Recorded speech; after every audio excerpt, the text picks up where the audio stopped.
Hey, shalom. Yahawadah Shemya Shah brought a thumb to the brothers. Yahawadah Shema is a thumb by Shemya Shah to the sisters. Captain the 10,000 Yagarwap doing the Oklahoma law class. And today the law class is subtitled. I subtitled the law class because I got two topics I want to hit. So subtitle, I will throw down, saith the Lord. And the other one, so love your wives. That's so it's subtitle, And what's going on now? What's going on now in the earth is like, man, it's a beautiful thing when you understand, when you're in the truth. And the Isupk under command and John Yahawadah. When you really understand it, what's going on and everything. It's sad when people don't understand what's going on. You see all these type of things happening, and I was watching the other day. I watched YouTube, and I was watching, and I clicked on visit places where people go to visit, like Washington D.C. Like that's a big tourist attraction. So I'm watching this guy like doing this tour of Washington D.C. and I'm watching like so many things. I can remember my brother, because my brother's an electrician, and he was telling me right before I left D.C. He was telling me that there was so much stuff coming up down there on the waterfront because he was doing electric work in the buildings that were coming up. And he was telling me about the condos and stuff that was coming up and everything. And the way that everything was just coming about and how good it's going to look, So yesterday, now I think it was like 2 days ago, I was looking at YouTube and I saw like down on the waterfront. They call it the wharf and stuff on the waterfront down in Washington, D.C. So looking at that, I'm seeing the beauty, the way the oppressor does it. And it was so, man, what I'm saying, places you wouldn't even know the place. Like you wouldn't even know the place. And that short while, like 4 or 5 years I've been out in Oklahoma, they built up so much that, it's a paradise down there. And they were selling, the man that was narrating the video, he said it's extremely, extremely expensive to live down there. When I know it like that because it's on the waterfront, of course. And, the condos are like 300 to $500,000, for it. And some of them probably are $1 million, it's madness, because niggas and spics not down there. You know what I'm saying? Or the ones the politicians of us that, maybe they down there, you know what I'm saying? But it's like we not down there. That's not our community. That's the oppressor's community, and that's and that when you walk down there, the video they were showing, I saw white people, I saw Asian people, you know what I'm saying? I saw a few specks in there, you know what I'm saying? We probably just down there seeing for the scenery and everything, and maybe like going to the casino or something, but we not living down there. We not living down there. They built up the ghetto. They built up the ghetto and they just, all the nice parts, down there, you know what I'm saying? They were once poverty stricken. I remember we used to work a summer job up on Capitol Hill, like near Capitol Hill, down there, I forget where that place was called, that Metro stop. I believe it was Marketplace. It's one of them. I don't know, one of those places. Well, anyway, I remember going down there. There were so many crack houses. People had mattresses for the front bed, for the front door. A bed mattress up for the front door. Crack houses and stuff. And I used to walk through the neighborhood to get down to my because I worked at a nursing home. A nursing home for old people. I worked in and served them lunch and everything. So I remember then coming back, then crack houses everywhere. Coming back, I see white people everywhere. I see, restaurants and everything. The gentrification is really like really strong in DC. You know what I'm saying? So but they built up all these places, you know what I'm saying? And these places we can't go. We cannot go to those places. You know what I'm saying? But you gotta understand, black man, Hispanic man, Native Indian man, the Most High is gonna tear this place apart. He's gonna destroy this place. And understanding that the Lord is going to destroy this place, it's a beautiful thing to really understand this Bible. Let's go to Malachi 1. Malachi 1 and 1. Let's go to that. You know what I'm saying? See what the Lord talks about. When the Most High God talks about, He's going to tear this place down. As they build up, as they come back to the ghetto and build up all those poverty-stricken places and think they're going to live, the Lord said He's going to tear it down. He's going to tear it down. Now this is Malachi 1 and 1. It says the burden of the word of the Lord to Israel by Malachi. And check that out. That's just so heavy right there because it says the burden of the word of the Lord to Israel. The burden. Why is it a burden?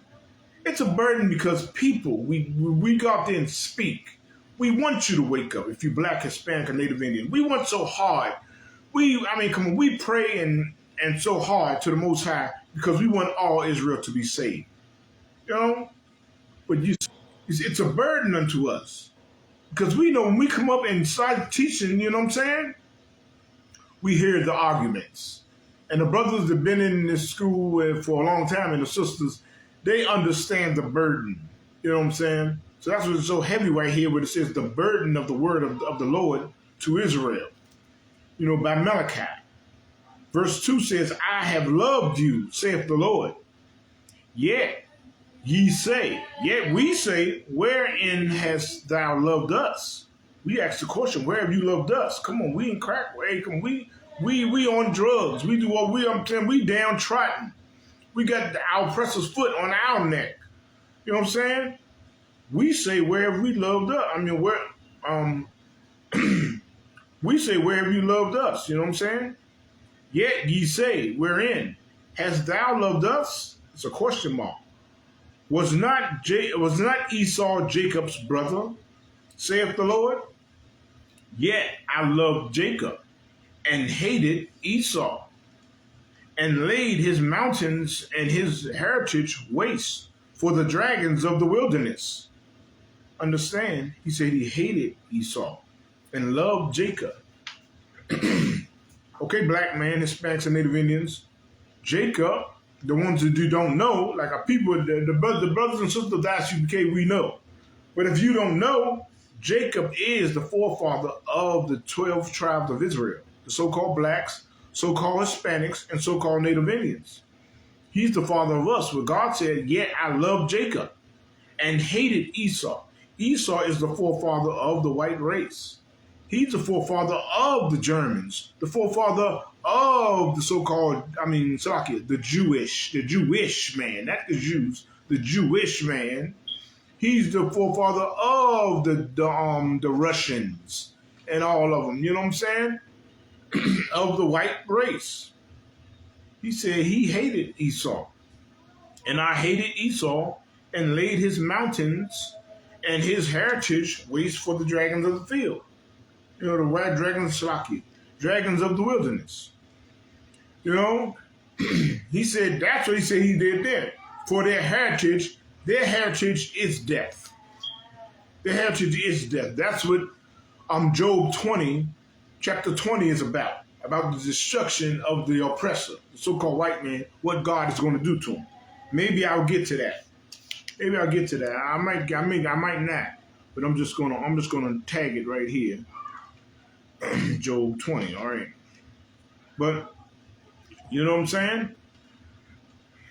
So verse 4 says, whereas Edom saith, Edom, the so-called white man, whereas Edom saith, we are impoverished, we are impoverished, but we will return and build the desolate places. What are the desolate places they're going to return and build? That means those places that's burned down. Like Washington, D.C. was burned down for a long time. You know, but they years back, they started building and build up. Like U Street was black for owing to blacks. Well, they built up U Street, and now U Street is owned by a bunch of Ethiopians and Arabs and whatever. You know what I'm saying? But right here, it says they shall return and build up the desolate places. The desolate places is the ghetto, is the hoods where black people were in Washington, D.C. You know what I'm saying? We still, a lot of places we still are. We still stuck in those same grimy places. You know what I'm saying? But, you know what I'm saying? We're in Esau, whereas Edom saith what the Bible's saying, we are impoverished, but we shall return and build the desolate places. All the gentrification, they returned and built the desolate places. All the places along the waterfront, you know what I'm saying, was dirty, muddy water. Oh, not no more. Not no more. You know, they built it up. They came and built it up. And now they got, boy, $100,000 condos on it. $500,000 condos on it. You know what I'm saying? They got apartments where the rent is so high, rent of $3,000 and everything. They got all that stuff they built up. They rebuilt the desolate places. Look, I'm going to read on. Thus saith the Lord. Now, they said they're going to go and rebuild the desolate places. The Most High said, look, thus saith the Lord of hosts, they shall build, but I will throw down. They shall build, but I will throw down. That means the Lord is going to destroy it. He's going to destroy it. While they ready to live, I'm going to get that precept. Hey, I'm going to get that precept where it says, when they have filled their belly and they ready, you're going to stab them through. I forgot how that go. You know what I'm saying? But somebody in the chat, just give me that precept. I'm on the precept where he said when the oppressor is ready to fill his belly, you know, it means like when he's ready to rest, when he's ready to sit back and enjoy the fruits of all his evil that he's done, the Lord is going to get him. He's going to stab him through. I forget how it goes. You know what I'm saying? But it just came to me. I don't have it in my lineup of precepts. But it goes something like that. This is how it goes, I believe. It says, at the fullness of his sufficiency. It starts like that. In the fullness of his sufficiency. It starts like that. So if somebody can grab that precept and put it up, you know, I definitely want to go there too. You know, but this right here is telling you they are going to build up, but the Lord is going to throw down. He's going to throw it down. He's going to throw it down. You know what I'm saying? Why they want ready to live. Why they ready to live. And it's so sad seeing us stuck up in that thing of, we think it's just going to get better. Oh, it's just going to get better. It's going to get worse. The Lord is going to destroy this place. The Lord is going to destroy this place, and it's prophesied in the Bible. We've been bringing this thing out for so many years, man. You know, the Lord is going to destroy this place. Of all the evil that the oppressor has done, the Lord is going to knock it down. This is what it's saying. I will throw down, and they shall call them, look, they shall call them the border of wickedness. The border of wickedness. You see that?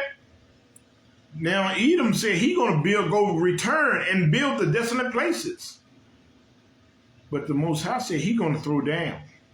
He's going to call them the border of wickedness. Man, good Lord. The border of wickedness.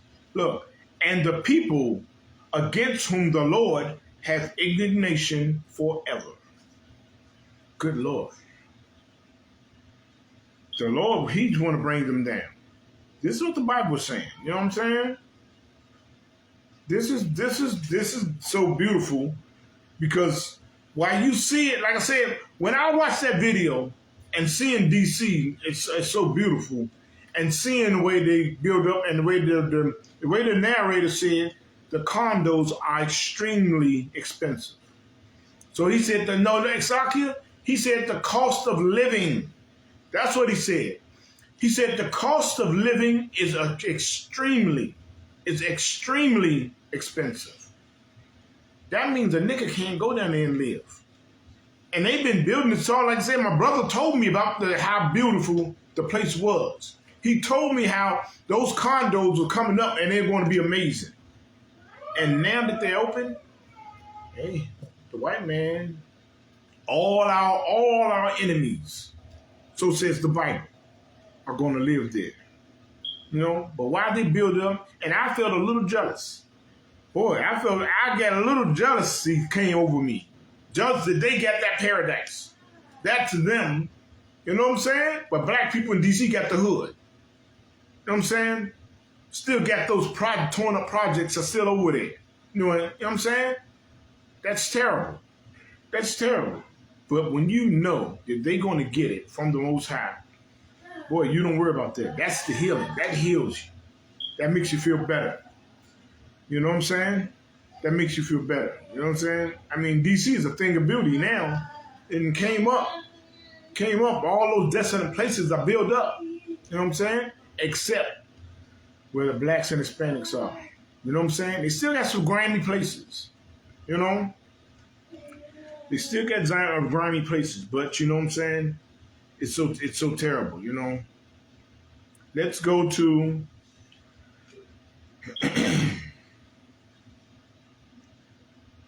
Let's go to Isaiah 14 and 21. You know, I'm just letting you know. Like I said, I'm letting you know that the Lord is He's going to get our revenge. You know what I'm saying? I mean, it's the Lord's revenge. It's His vengeance, for us. That's what I'm going to say. It's the Lord's vengeance for us. For what's been done to us, the Lord is going to avenge us. And it's so righteous that He do. Let's go to Job 18 and 5. Now, Slaki, what did I say? Did I say Isaiah? Let's go to... Yeah, let's go to Isaiah first. Before we go to Job, let's go to Isaiah. Let's go to Isaiah 14 and 21. Isaiah was one of our bedrock Isupk precepts. It says, prepare slaughter for his children, for the iniquity of their fathers, that they do not rise, nor possess the land, nor fill the face of the world with cities. Good Lord. Man, that's beautiful right there. Slaughter. You know, what is slaughter? Slaughter is mass killing. You know what I'm saying? Now, the Lord said do it. So let's not get simple. Let's not get simple. The Lord wants the glory, you know what I'm saying, for doing it. So let's not get simple out there, black. Let's not get simple. Blacks, Hispanics, and Native Indians and try to go and take guns or weapons or anything and harm any white people or any of the heathens. Nah, the Lord wants the glory. So He told us to prepare slaughter. You know how you do that? You separate from them. That's how we prepare slaughter. We separate from them. You know, get away from them. If somebody trying to kill somebody, you don't go over his house, you stay away from him. You know? So it says prepare slaughter for his children. Whose children? The slave master's children. You know? The people who killed us in the past. All our enemies who are reincarnated back on the earth right now. You know, from slavery times to... So the Lord says, prepare slaughter for his children, for the iniquity of their fathers, for the sins of their fathers. Nobody can escape sins. The evil that they've done, you can't escape it. It says, do not rise. Understand that. So while they feeling good about building up for gentrification, all the cities, you talk about New York, Philadelphia, they tell the same story. Any hood that used to be the hood of old that is built up right now, they can tell you they are telling the same story. The same story that happened in Washington, D.C., it happening all over the place, all over the United States. They have built up those places. Gentrification, where the oppressor has came in and built them up. Made the rent, they fixed it up, made the rent and the cost of living so high that we can't afford it. We got to move out. This is what the oppressors have done to us. You know? That's what it says, prepare slaughter. Separate from them. Let them have their happiness right now. Don't bother them. Separate from them. Don't join them. Separate from them. Let them have their fruits. Let them have their wonderful, their beauty that they think is beauty. You know? The Lord said our mortal minds can't even imagine the beauty he had for us. I want that. I want that. I don't care about the man-made beauty. I don't care about what they can do right now. I want the Most High's beauty. I want the things that my little mortal mind can't even imagine. I can't even imagine how beautiful the kingdom is going to be. I want that. I want that. I want rulership like that. So with that, I will prepare slaughter. I will separate from the oppressor and all the rest of these heathen nations. And I will raise up my people. I will teach my people to separate, you know, from the oppressor and all these heathen nations, you know. The Lord said that he do not rise, you know. So look, while the oppressor thinks he's risen, has rose up, and boy, we got this place looking beautiful. I mean, I know they think that.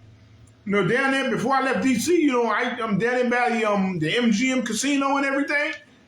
I know, come on, down there was coming up then. But now, and it's amazing. I saw on the video, I saw on YouTube, it is so beautiful down there. But it's also extremely expensive that we can't afford it. You know? But while they think they're building up, the Lord said he's going to tear it down. Boy, you see the floods in Florida? Come on. You see the floods? You got the hurricanes coming in Florida? This is, boy, the Lord is, man. Boy, the Lord is destroying this place. We got to understand what's going on. The Lord is destroying this place. That's a beautiful thing seeing that happen. The Lord is visiting this planet. He's visiting this earth, you know? And most of all, he's visiting the sinful kingdom. You know? He's visiting the sinful kingdom. You know where he talks about what in Amos 9:8? The Lord God sees the sinful kingdom. You know? And he's visiting it. And that's what said he don't want them to rise. He don't want them to rise up. So that's why it's important for you, black man, Hispanic man, Native Indian man, to really gather yourselves together. Blacks, Hispanics, and Native Indians to gather yourselves together. O nation that desire, you know, so like it says in the Bible.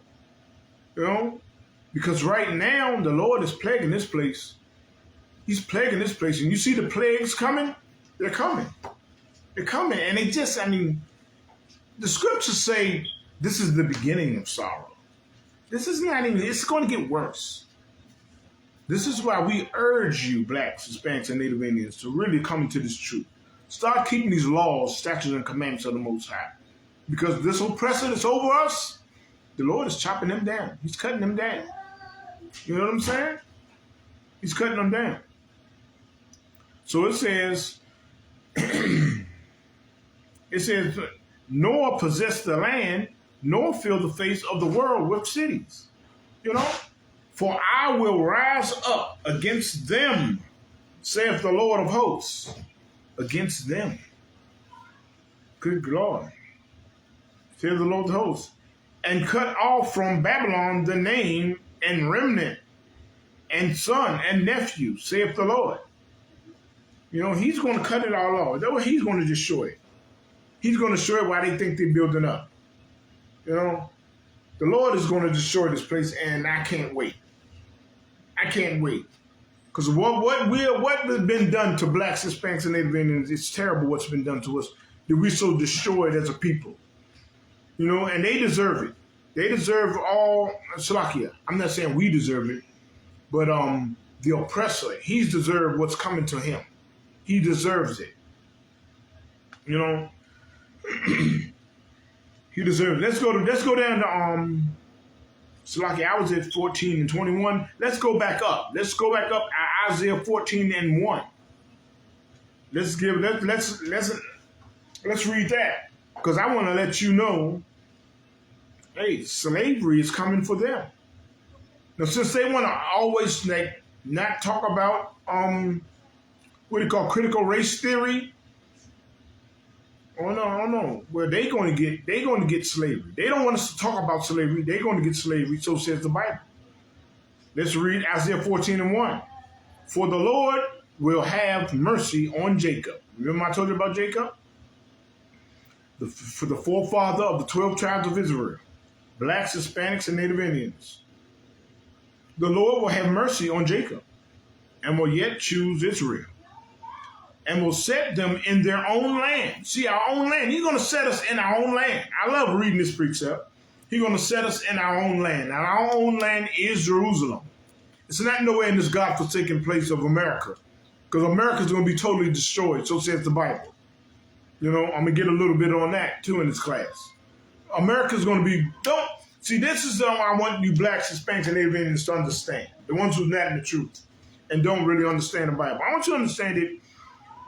The way we see the oppressor living right now, it's all going to be destroyed. It's going to go down. It's going to be destroyed, you know? And the sad part is seeing us thinking that ain't no way. I saw yesterday the video of Captain Kahan talking to those in that Black Caucus thing, I believe, down there in Texas or somewhere. I believe, no, it wasn't in Texas. It's somewhere in the South. But I could see him talking to this black man, he's one of the pastors here. He was talking to him, and when he told him that America is going to be destroyed, the look on his face was like, okay. You know, you see that. The look was like, they can't see it. Understand that this Bible is prophecy. This Bible prophesied us going into slavery, Deuteronomy 20:68. It prophesied all the tragedy that we've been through as a people. It's prophesied everything. But it also prophesies the oppressor going into slavery. And that's what I'm reading right now. He said, I will have mercy on Jacob. This is Isaiah 14:1. I have mercy on Jacob and will yet choose Israel and set them in their own land. And check this out. And the strangers shall be joined with them. The strangers shall be joined with them.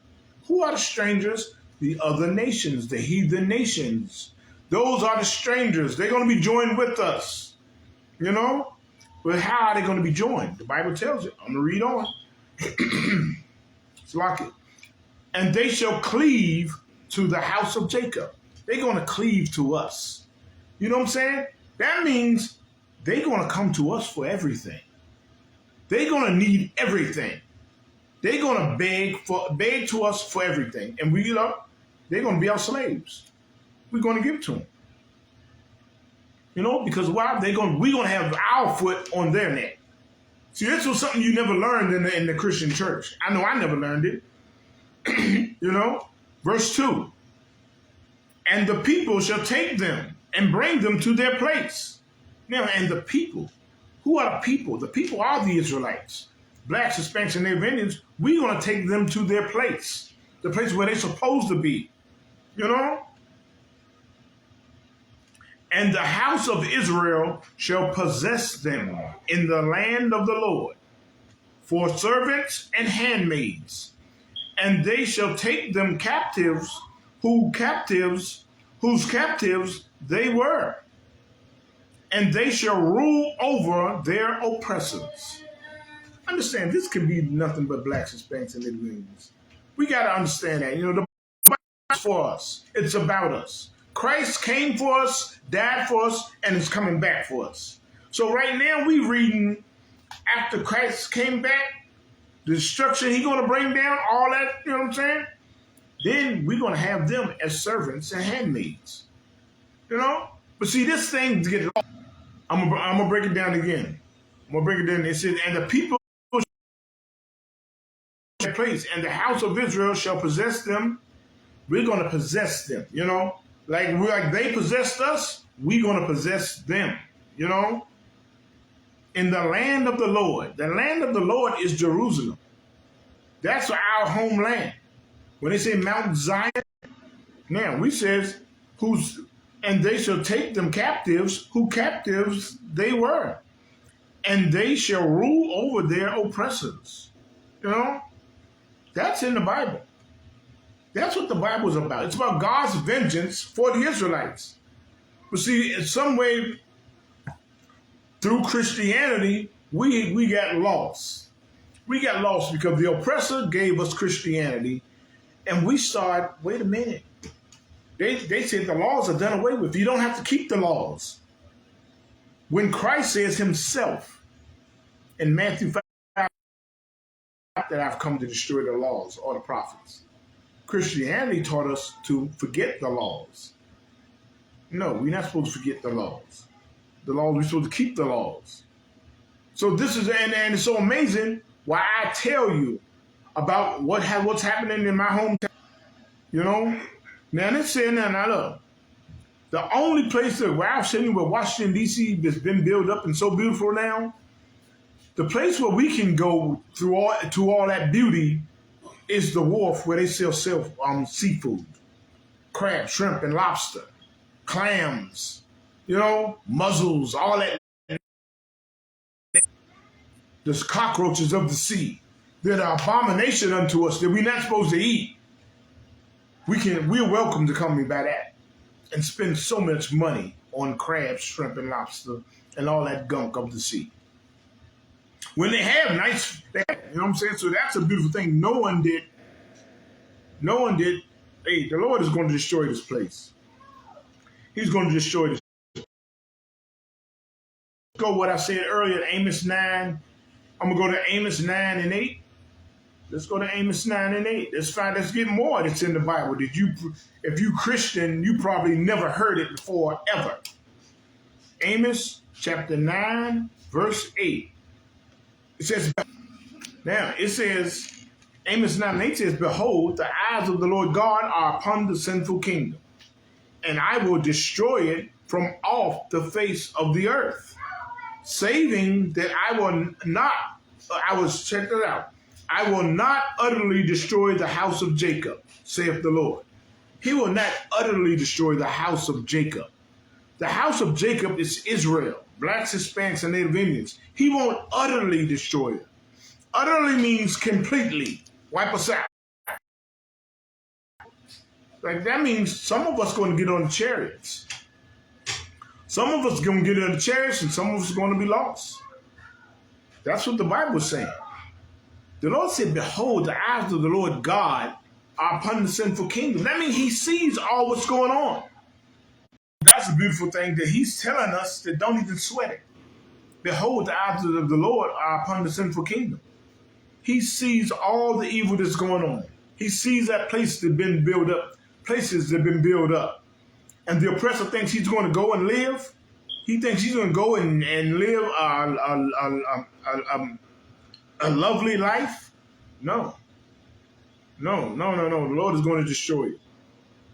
That's what's so beautiful when he said the eyes of the Lord God are upon the sinful kingdom. He's going to destroy it off the face of the earth. You know, but he won't utterly destroy Israel. You know, black man, Hispanic man, Native Indian man, your place, our place is serving the Most High. Getting on those chariots when they come. You know? See, that's the thing. I mean, they make what's in the Bible out of fairy tales. That's why that movie, Independence Day with Will Smith, those were the chariots of the Lord. You know? But they make it like, oh, it's just a movie. So they want us to go against them. So when the chariots really come, they want us to be like, oh, that's the aliens, like Independence Day, and go against the Lord, Christ, and the chariots, and the angels. You know? But everybody that's supposed to be on the chariots, they're going to be on it. Because you're going to listen. You're going to hear these classes. You're going to heed the warning of the priests and prophets of the Isupk under command of General Yahawadah. And you want to understand it, wait a minute, they telling the truth. And the Lord is going to pour his spirit out, and you want to understand. When he said he won't utterly destroy Israel, that means hey, you got a chance. You got a chance. You know, but if you join to this oppressor and you living your best life, enjoying the fruits of America, and you're gonna die with the oppressor. You know? Now let's go to Job. Let's go to Job 18, chapter 18, verse 5. Let's go to Job.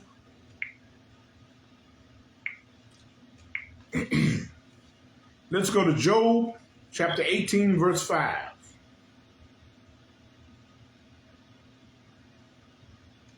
Now, Job 18, 5. It says, yea, the light of the wicked shall be put out, and the spark of his fire, it says of the wicked. Now who is he talking about when he say the wicked? Now let's find out who the wicked of the Bible is. It's right here in Job. Let's go to Job chapter 9. Let's go to Job chapter 9 and verse 24. Now it says, the earth is given into the hand of the wicked. Now the earth is given into the hand of the wicked. Now, who is the will? Now it says the earth. That means the earth is being run by the wicked. It's given to them. Given to the hand of the wicked. He covereth the faces of the judges thereof. He covered the faces of the judges thereof. Who would it mean by that? That means he covered the face of Christ. And all the priests and all the prophets of the Bible, they covered the face with what? With white people. The Bible says Christ is so dark as if he burned in the furnace in Revelations. Now, what depiction of Jesus Christ do you always see? Caesar Borgia, the white Jesus. That's how they cover the faces of the judges thereof. You know? It says, and after that it says, if not, where and who is he? Who is more evil than that? Never walked the planet, Jesus Christ, and cover his face with the white man. Now that's the wicked. Now let's go back to Job 18. Job 18 and 5. Yea, I love that. Yea, the light of the wicked shall be put out, and the spark of his fire shall not shine. The light shall be dark in his tabernacle, you know, in his tabernacle, in his house. But it shall be dark. It shall be darkness. That means, boy, the Lord is going to bring down destruction. And his candle shall be put out with him. Shall be put out with him. You know, that means the destruction and everything is coming down on him, on the oppressor. The steps of his strength shall be straightened. Check this out. That means he's crooked. That means he's crooked. He's so evil. You know what I'm saying? The Lord, it's precept in the Bible said, how can you make crooked what God made? How can you make straight what God made crooked? So it says the steps of his strength shall be straightened. That means what? He's crooked. He's crooked. His steps are crooked, are sinful and wicked. But it's going to be straight when the Lord is just punishing him. And his own counsel shall cast him down. His own counsel shall cast him down. That's heavy right there. His own counsel shall cast him down. You know, like it's a story in the Bible where it says, you put a lion spirit in the mouth of his prophets. You know what I'm saying? Something like that. You know what I'm saying? But it says, what? His own counsel shall cast him down.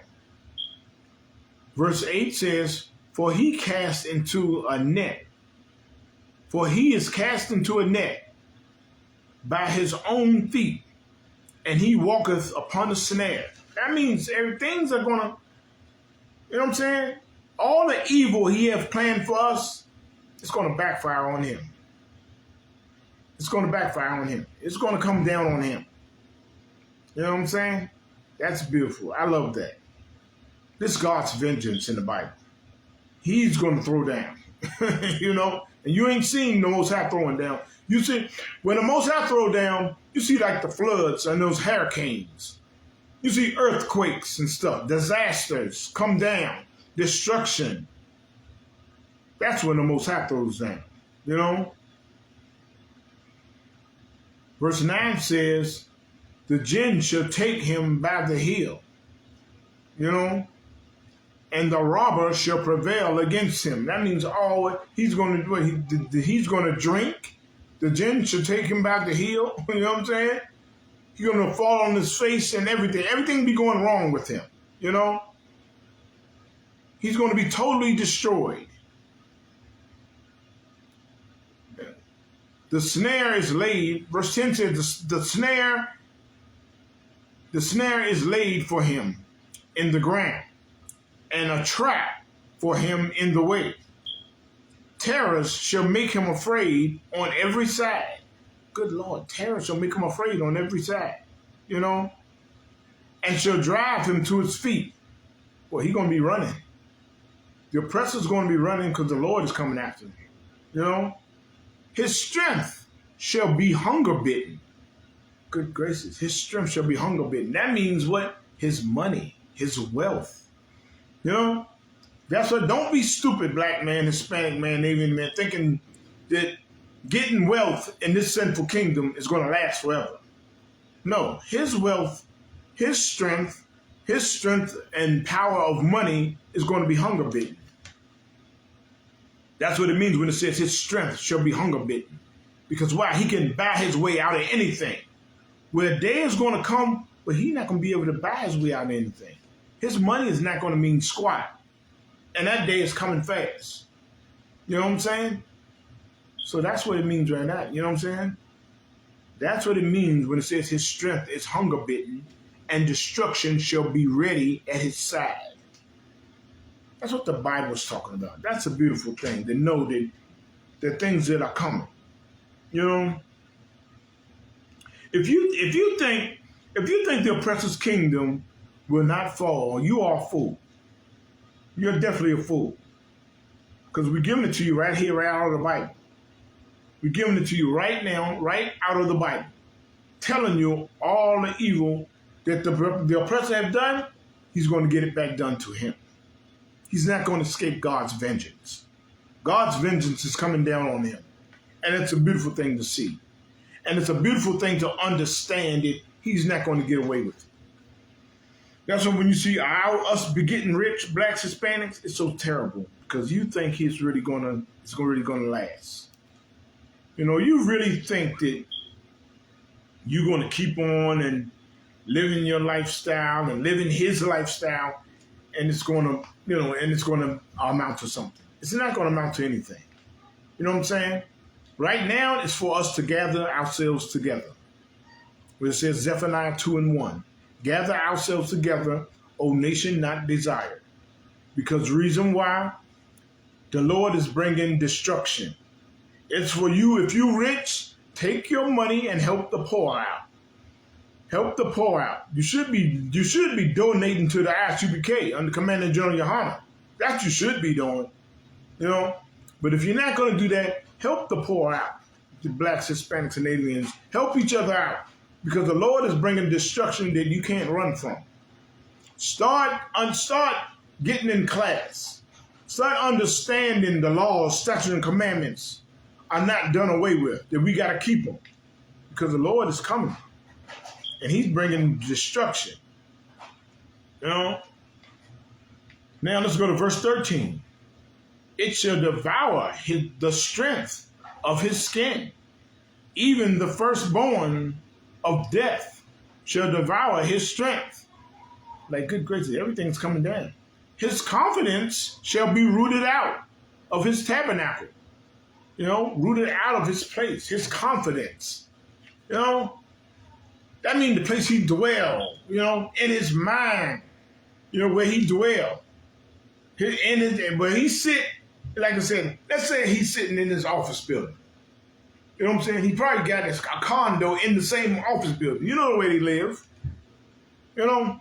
with confidence that ain't nothing going to touch me.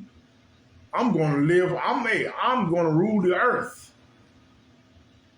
All that confidence is going to be rooted out when he sees the destruction of the Most High coming down on him. You know? That says his confidence shall be rooted out of his tabernacle, and it shall bring him to the king of terrors. Man, that means the king of terrors. That means the terror that he can't even imagine he's going to get. He's going to have the terror that he can't even summon. He can't even understand the terror that's coming upon him. Boy, this is the Bible.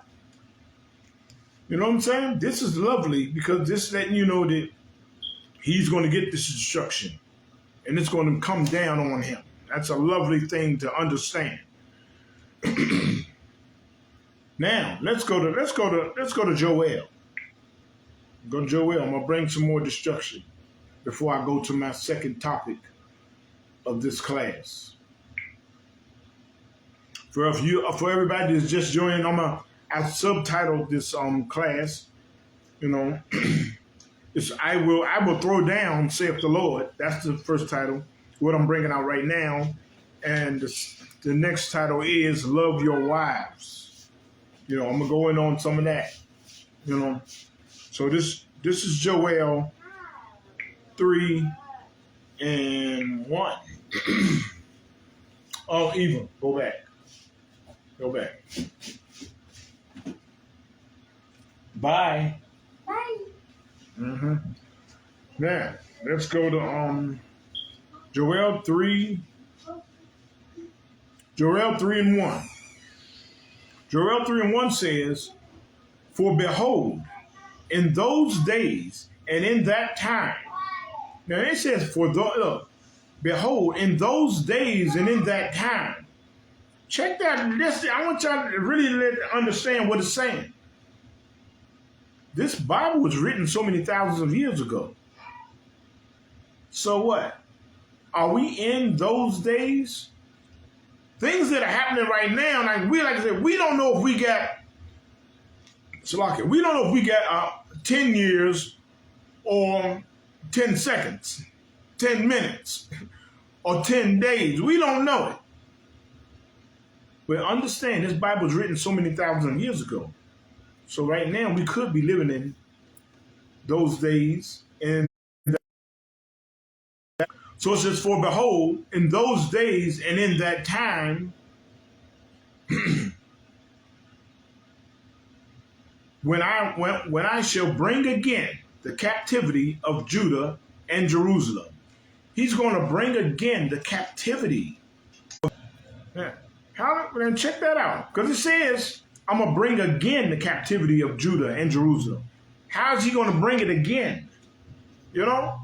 Is he going to bring back slavery, put us back in slavery? No, he didn't. He already said that in Lamentations that he's never going to bring us in captivity again. But check this out. The way he's going to bring it up again, what he's talking about when he says he's going to bring again the captivity of Judah and Jerusalem, that means he's going to bring it back. He's going to bring it out in front of us. He's going to have politicians talking about critical race theory. They're like saying, you shouldn't talk about slavery. But see, by them saying that, it brought it back up more. People were doing more research. Since they come up like that, people brought up more research. I mean, come on, people did more research to try to find out what are they trying to cover. So they brought up so much more when they tried to destroy critical race theory. That, you know, you can't talk about it. You can't talk about slavery. You can't talk about it and all that stuff. So now people are getting wise. Kids are getting wise. They like, well, what are they trying to cover up? They're going to do the opposite. You see the way the Lord does things?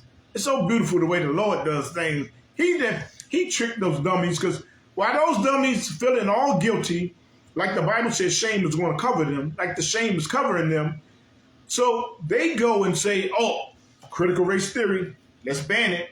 Let's not talk about it. Let's not talk about it. Let's outlaw it in schools. That made people look into it more. That made people look into Out here in Oklahoma, the Black Wall Street being destroyed in Tulsa. It made people go and let's do some research into it. Let's find more about it, because now they're trying to cover it up. You see that? So the Lord said He's going to bring it back again. You know? But check this out in verse 2. I will also gather all nations and will bring them down into the valley of Jehoshaphat. The valley of Jehoshaphat is the Middle East. That's all down in the Middle East. You know what I'm saying? That's, the Gaza Strip and everything. All of that is, but that's the Middle East. That's our land. That's the Lord's land down there. So the Lord said He's going to gather them all. And America, they've been in the Middle East for I don't know how long. America's never coming out of the Middle East. Come on, we've been saying this for years. The Isupk on the Command Junior Honor, we've been saying this for years, that there's no way America's going to come out of the Middle East. America's had warships in the Middle East forever. And every major power has a warship in the Middle East where they're going to fight World War III. So the Lord said He's going to gather all nations and bring them down into the valley of Jehoshaphat. And I will plead with them there for my people. And plead with them, that's an old Quaker English word. That means He's going to destroy them. He's going to have them fight. It's not like He's going to be begging them and pleading. No, that's not pleading. He's going to destroy them, have them fight each other. World War III. He said, I will plead with them there for my people and for my heritage, Israel, whom they have scattered among the nations and parted my land. They parted His land. Had there to run a strip down and told them, called it the Gaza Strip. They parted the Lord's land. That's our land. That's where you know what I'm saying? That's where the kingdom's going to be. You know what I'm saying? It's so beautiful to understand the thing. Understand this Bible and what's going on. Salakia, Salakia, I get more on it. I'm going to see if I want to, but yeah, I'm going to read this out too. Now, so it said He has parted they have parted my land. Verse 3 says, and they have cast lots for my people. They sold us. They sold us. Cast lots for my people.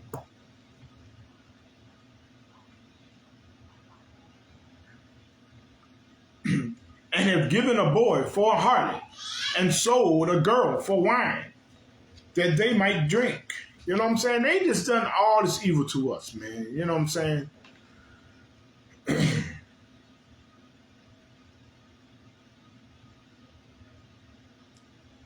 Now let's go down. Let's just scroll on down to. Let's go on down to. I'm not going to read the whole chapter. Yeah. Then verse 6 says, the children also of Judah and the children of Jerusalem have ye sold to the Grecians, that ye might remove them far from their border. That's all what they done to us. That's only could be one people. That's only blacks, Hispanics, and Native Indians. You know what I'm saying? They sold us to the Greeks. You know what I'm saying? Good Lord, this Bible is telling our story. It's so sad that we are in the Christian church and we don't understand this. Moves us far from our border. Verse 7, behold, I will raise them out of the place whether you've sold them. Great, good Lord. You're going to raise us out of this place. I will return your recompense upon your own head. Oh, the Lord He wants vengeance. We're going to get our vengeance.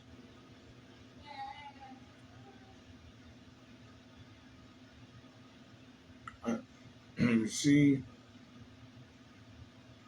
Oh, check this out. Verse 8 says, I will sell your sons and your daughters into the hand of the children of Judah. And they, good Lord, and they shall sell them to the Sabians, to a people far off. For the Lord hath spoken it. The Lord hath spoken it. It ain't no escaping that. It ain't no escaping that. This is so beautiful because this is God's vengeance for us. This is our vengeance. You know? This is why we don't tell you to do anything, because the Lord, Christ is going to come with the chariots and the angels and destroy all this mess. And then the remnants with them left over, they're going to be going to slavery. You know? So don't be stupid and go out there and get guns and go and try to kill no white people or no heathens. No, don't kill nobody. The Isupk and the Commander Junior Hunter don't tell you to go do anything. We tell you to serve the Lord. Keep these laws, statutes, and commandments so we can see Christ in the chariots, you know, destroy these clowns, you know, and finally we can go and get the kingdom, you know. Don't be simple. Don't be stupid, because it's prophesied right here. I'm bringing it out. Verse 9, proclaim ye this among the Gentiles. Prepare war. Wake up the mighty men. Let all the men of war draw near. Let them come up. Beat your plows into swords, and your pruning hooks into spears. Let the weak say, I'm strong. Boy, this is beautiful right here. The Lord is bringing all this. You know what I'm saying? The Lord is bringing all of it. He said, come on, beat your plowshares. That means like the long blades, you know, the long blades that are on the plows, you know, those long blades. He said, beat them into swords, you know, and your pruning hooks into spears. He said, make weapons, because it's time to fight. Oh, World War III is gonna pop off, and it's a beautiful thing. You know? So let the weak say I'm strong. Good Lord. They're going to get weapons. That's the bottom line. You know?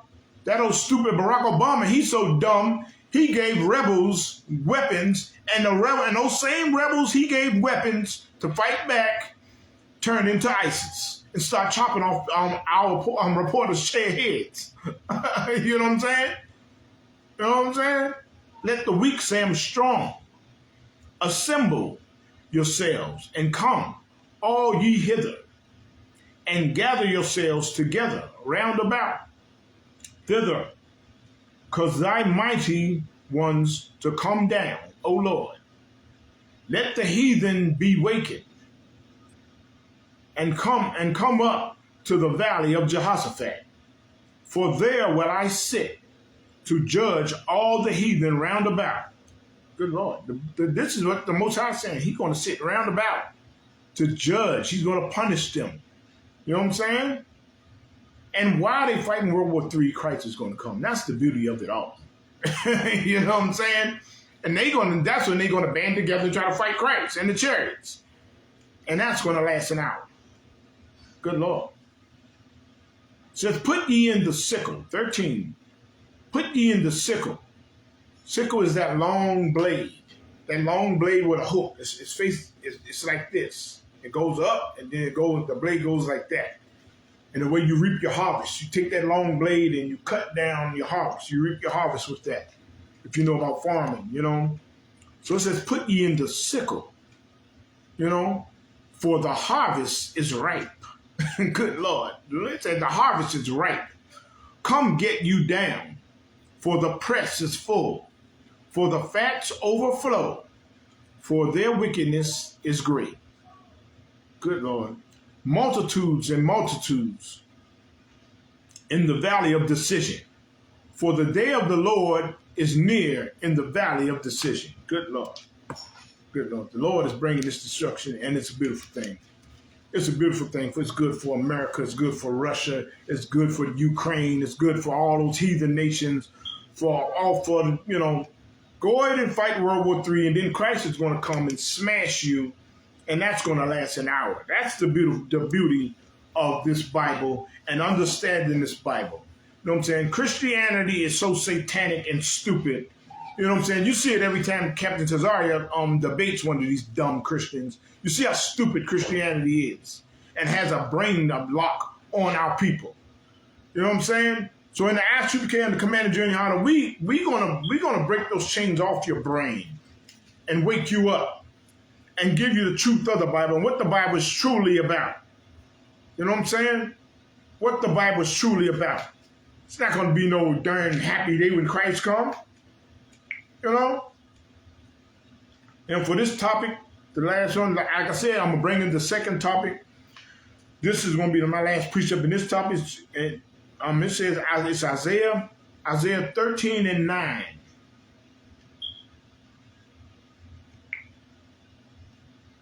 Isaiah 13:9. And I wanted to bring this out because it's good. It's good. If you're Black, Hispanic, and Native Indians, this is what they said. The Gospels stands for the good news. You know what I'm saying? So this is the good news right here. Behold, the day of the Lord cometh cruel.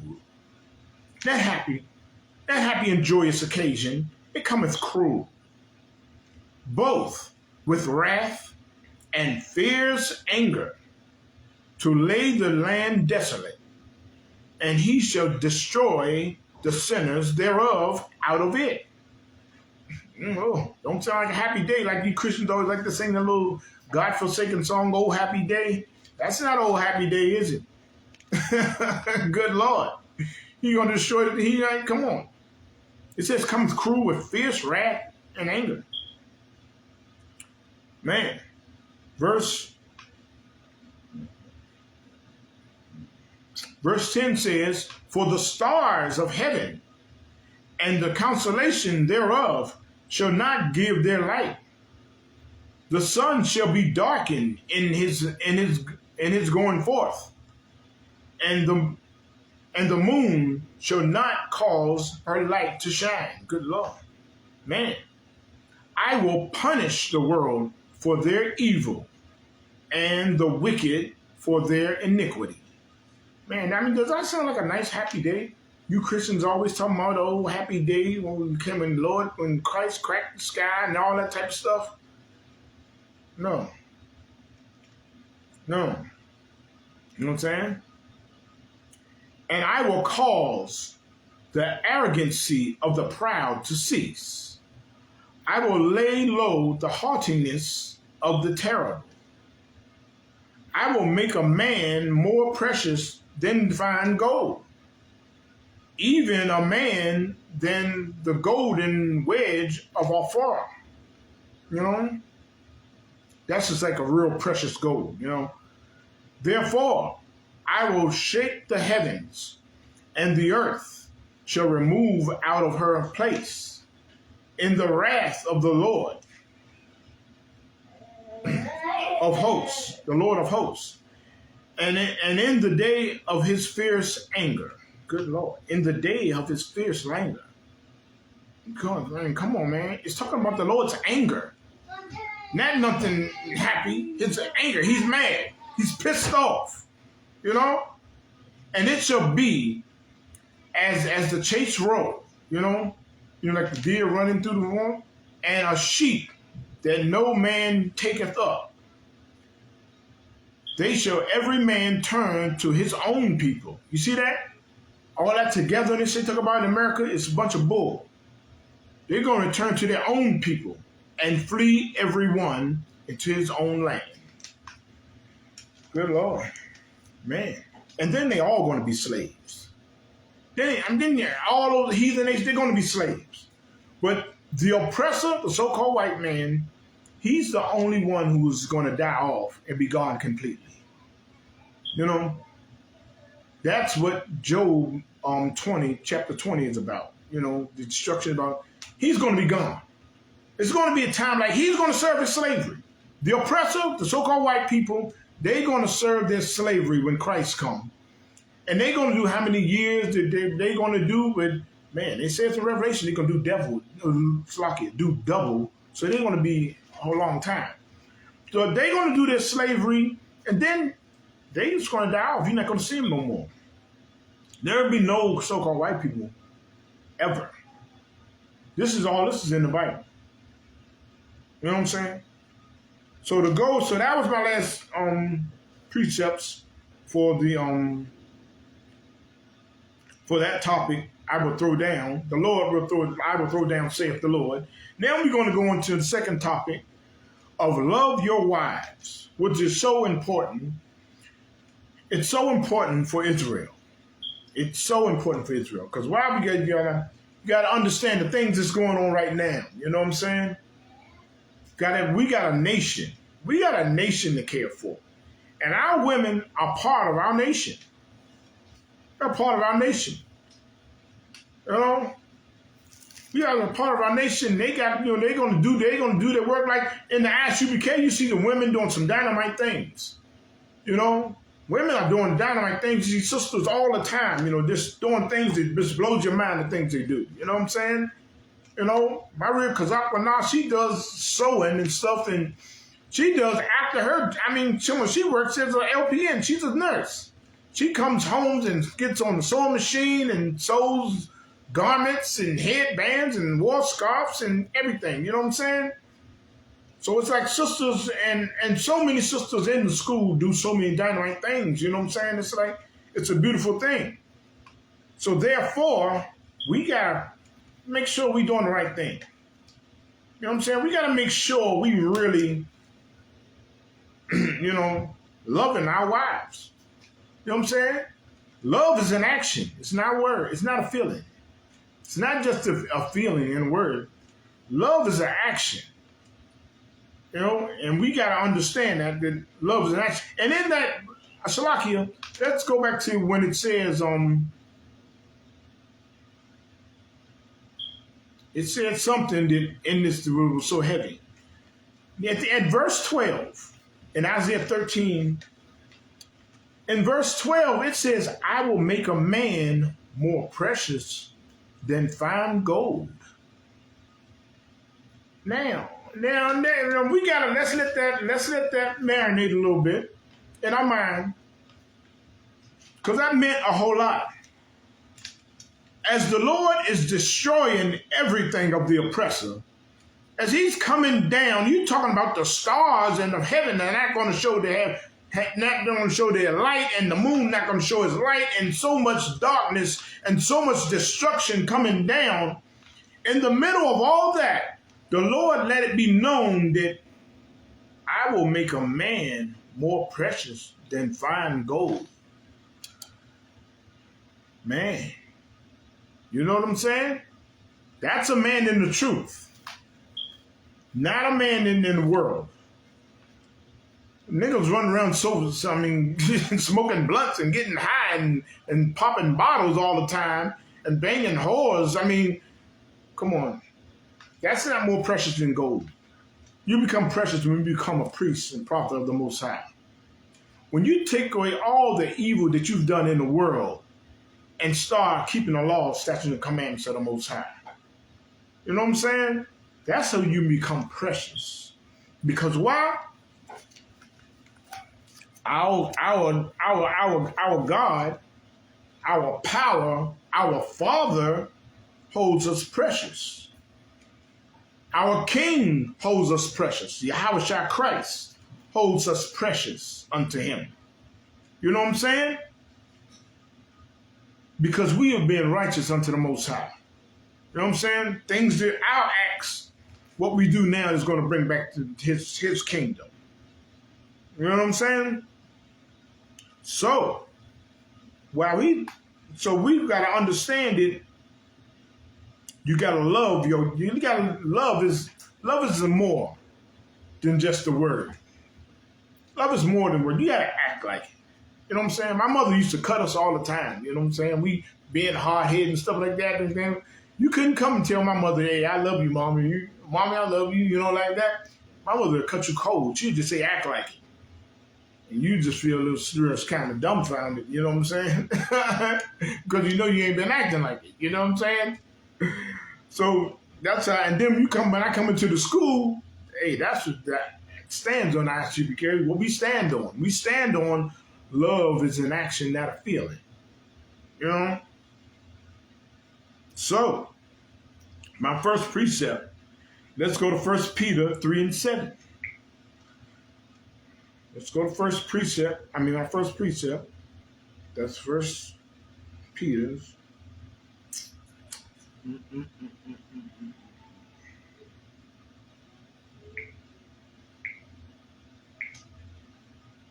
Man, now this First Peter's 3:7. It says, likewise, ye husbands, dwell with them accordingly to knowledge. You know, dwell with them according to knowledge. That's something. You know what I'm saying? According to knowledge. That means in a righteous manner. In a righteous manner. If you know it's something that's going to hurt her, then damn, don't hurt her. What the hell? You know what I'm saying? If there's something's going to upset her, don't do it. You know? It teaches us to really love our wives. You know? That's it, according to knowledge. Things that's going to start an argument, don't do it. Remember, you are the head. You are the head. We are the head. The man is the head. So being a man, I can't go, if I know that it's something that makes sense, I got to go try to diffuse something before it even starts. You know what I'm saying? You know what I'm saying? Because she is the weaker vessel. Let's read on. It says, dwell for according to knowledge, giving honor unto the wife.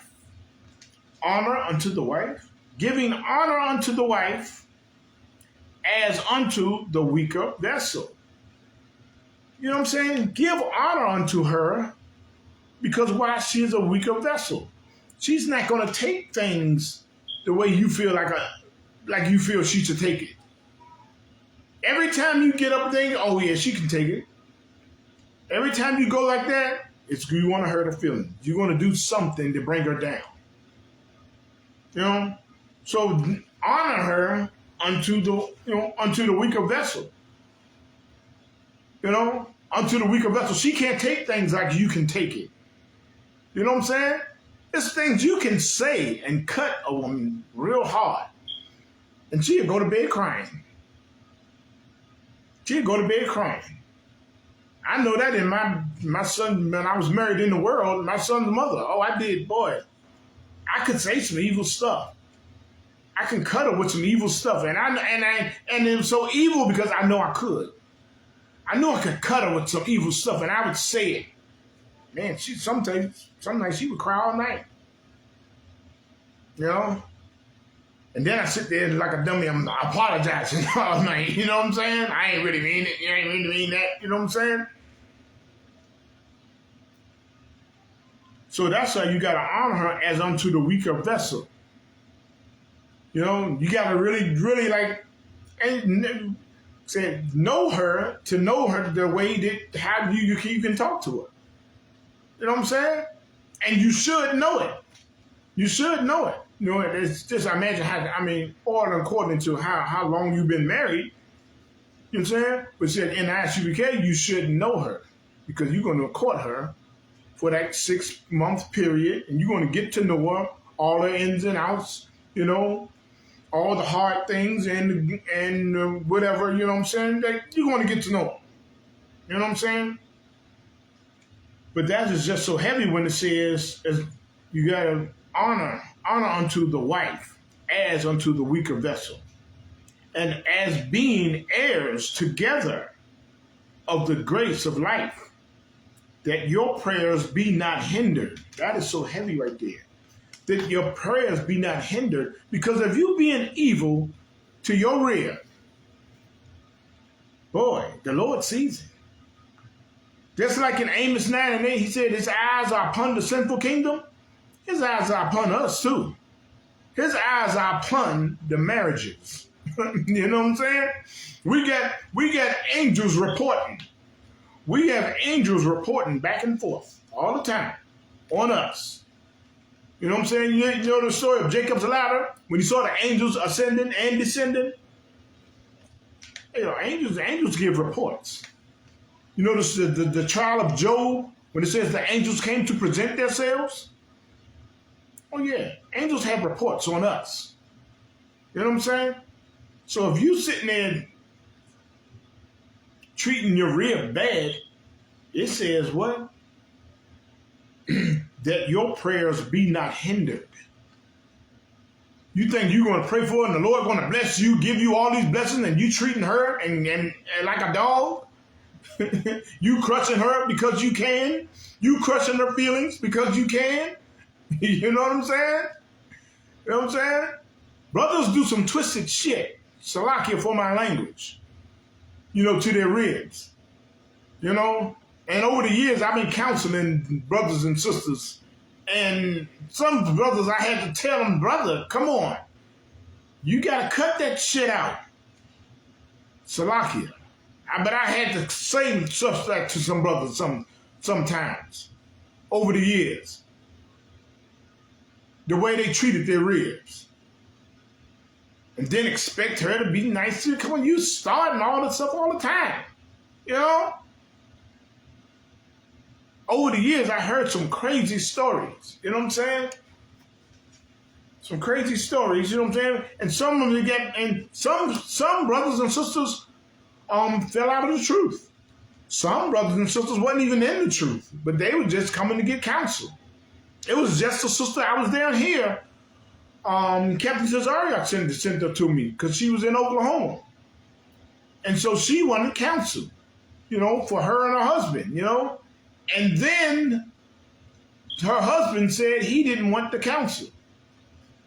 So then when I was telling her that, you know what I'm saying, as far as her being the counsel, you know what I'm saying, she can just get counsel. So I just gave her things. I said, but really, and I spoke nothing against her husband. Nothing against her husband, but I told her, but watch the classes. Just stay in the classes. That's all I told her. Stay in the classes and pay attention to the classes, and try to get him to look at the classes, and that's all I can do, right now, you know what I'm saying? But then she came back and called me up one day and said he gave her a bill of divorcement. He's a fake Israelite. He's a fake Israelite, and he gave one of those individual lights. He gave her a bill of divorcement. Did not know that, that don't even stand right now. Christ set that up. That it don't even stand. He said it wasn't so. From the beginning, it wasn't so. But those type of things happen. And so many times we caught up in all these type of things. And for this precept, it said that your prayers be not hindered. Now that crazy sucker think that he gonna leave that sister and leave that sister with 3 of his kids.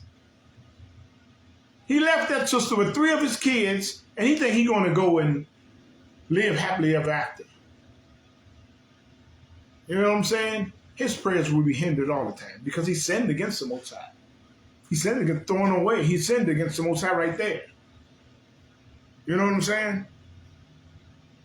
That's how destroyed we are and don't know the Bible. Now let's go to 1 Corinthians. Let's go to 1 Corinthians. 1 Corinthians 11:3. If y'all in school, y'all probably know where I'm going.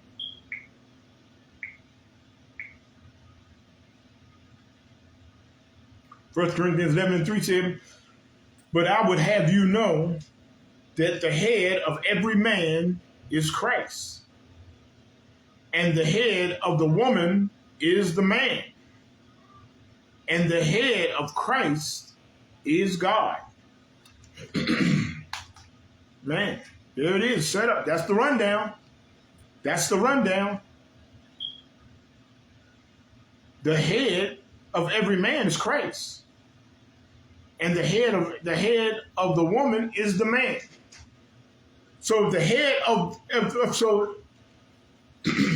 you the head of that woman, brothers, if you the head of that woman, hey, you definitely got to deal with her with knowledge. You know what I'm saying? You got to know the way to stop arguments, even though sometimes that's going to happen. No matter what, that's going to happen. No, and I'm not even going to sit here and lie and tell you that me and my wife don't have little arguments, little disagreements. We really don't have, I wouldn't say arguments. We have disagreements. I would say that. And we work them out. And sometimes I got to look at myself. I got to examine myself.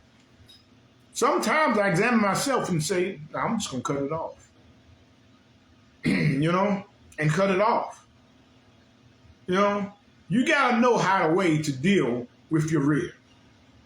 You know what I'm saying? And certainly don't, like the scriptures say, that don't let the sun go down on your wrath. Don't go to bed angry. You know what I'm saying? Don't do that. Don't do that, because that's just you're going to wake up angry.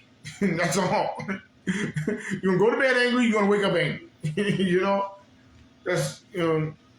But understand, by you being her head, she's looking for you to comfort her.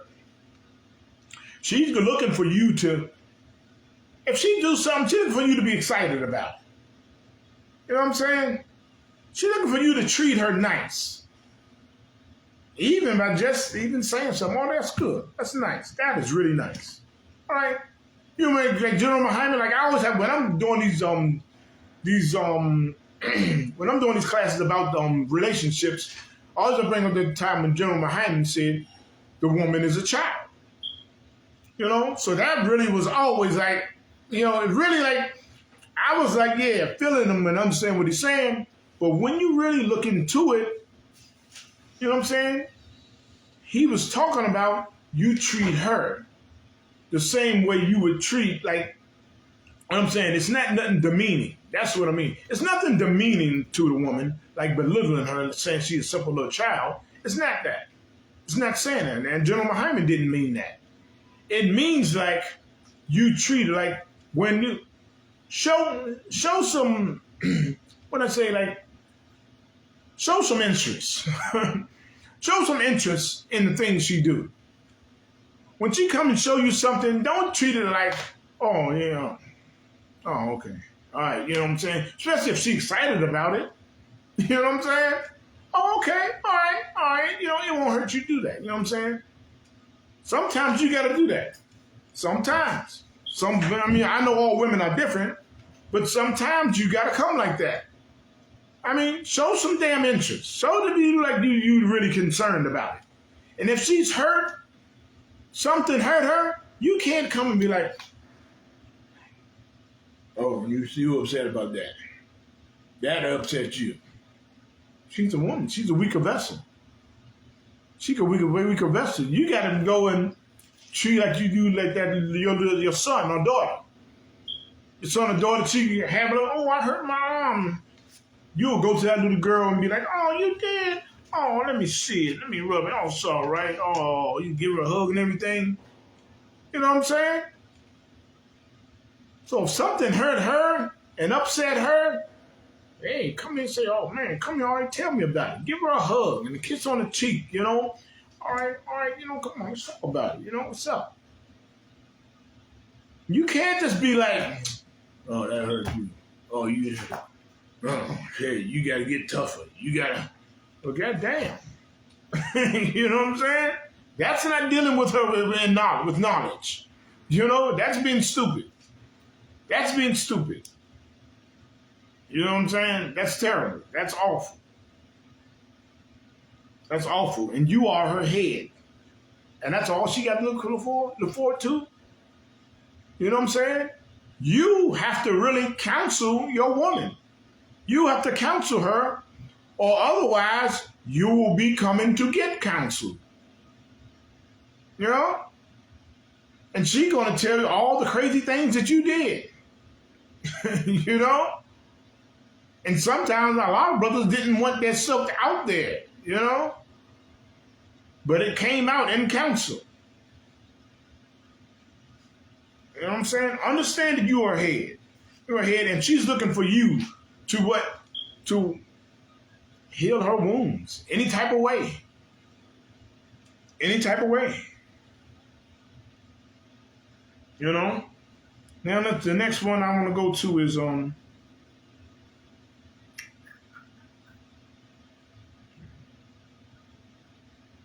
let's go to Ephesians. Let's go Ephesians 5:25.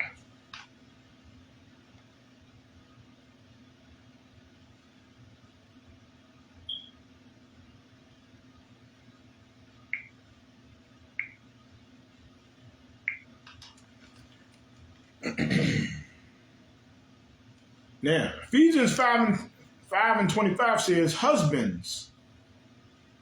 Oh, let me look up. Husbands, love your wives, even as Christ also loved the church and gave himself for it. Man, that's heavy right there. Husbands, love your wives, even as Christ also loved the church and gave himself for it. And gave himself for it. You know what I'm saying? Gave himself, that means he's at everybody's service. You know what I'm saying? He at the congregation's service for anything, anybody. Why? He gave himself for us. He gave himself for Israel. He died for us. He gave himself for us.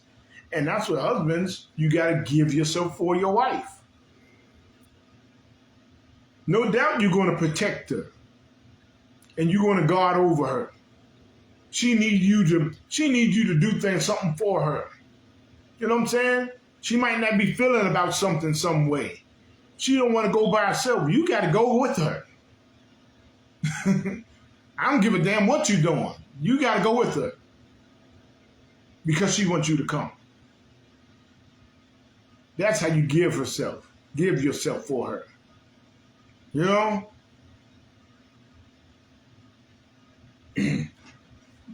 That's how you do that. Whenever anything that you have a problem with, you got to go and seek it out. See how you can solve it. See how you can solve it.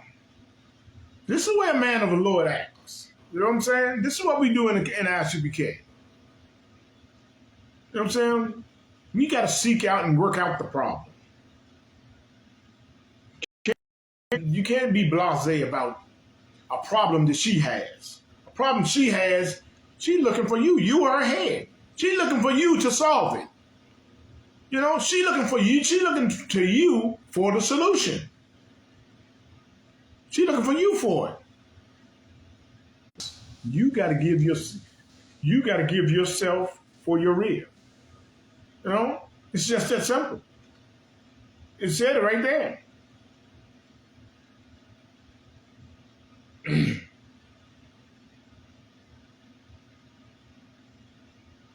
So let me read up. I should have read.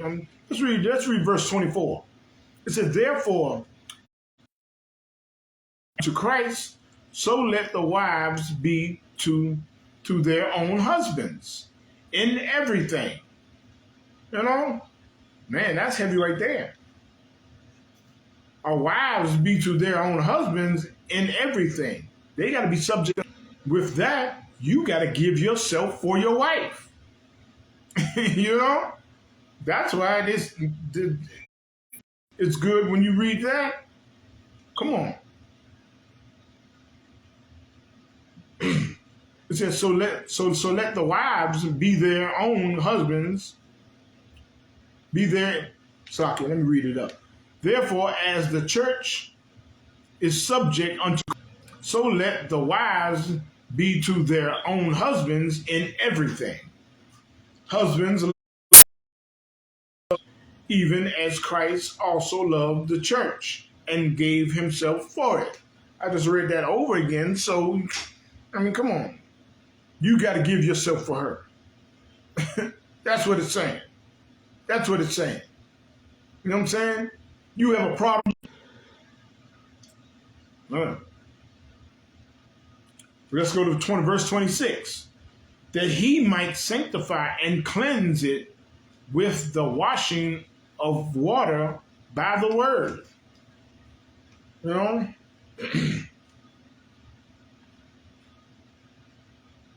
That he might present, this is verse 27. Like what and cleanse it with the washing of the word. Like you go to the Bible, it's pointing out that, like I said, in the truth. This is why if you a brother and you in the world, you got to get into this truth and understand this Bible. Because The Bible holds all your solutions. You know? The word is going to, you're going to get the word, you're going to get precepts, you're going to get breakdowns, and it's going to help you out. It's going to help your relationship out between you and your wife. You know?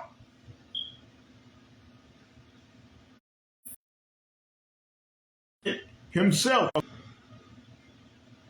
Yeah. So you're going to work your problems out. That's what it says that in verse 27, that he might present it to himself, you know,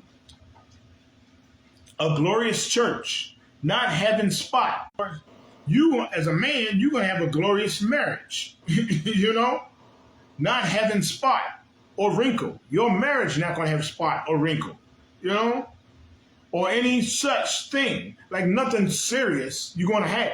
Like I said, you're going to have disagreements and everything, but it ain't going to be nothing that you're going to need counsel for. You know, it ain't going to be nothing you're going to need counsel for, because why? Y'all going to work it out. Y'all going to work everything out. The damn house. Y'all going to work everything out, and it's going to work it out fast. Y'all going to put your minds to it, and it's going to be good.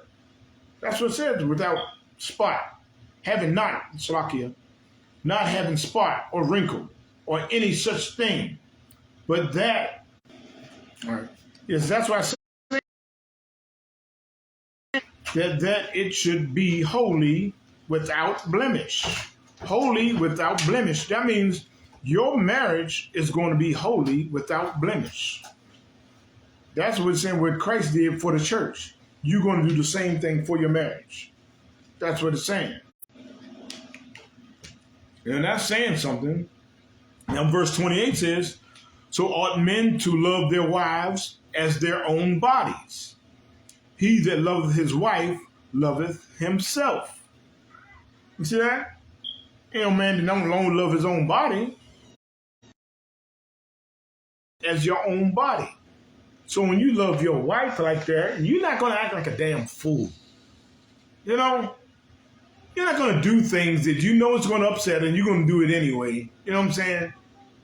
You're not going to, when you're having a bad day, you're not going to go and just try to ruin. This is what that precept meant, and it's heavy metal because it helps us. You know what I'm saying? It helps us, you know, be good with your wife and your marriage. You know? That's what it says in Proverbs 18:22. It says a man that finds a wife finds a good thing, because God, he honors marriage. He honors marriage. Let's go to 1 Corinthians. Let's go to 1 Corinthians. Man. 1 Corinthians 7:3 says, let the husband render unto the wife due benevolence, and likewise also the wife unto the husband. Man, due benevolence. That means, you know, you're going this loving, you know, and making love. Making love. You know, due benevolence, you know, treating her in a nice, good manner. Treating him in a good manner. Being good to one another. Being good to one another. Making love. You know? And you know when and when it's due. You know what I'm saying? You know what I'm saying? Go and do that. Do that. You know what I'm saying? Sometimes I may be the problem.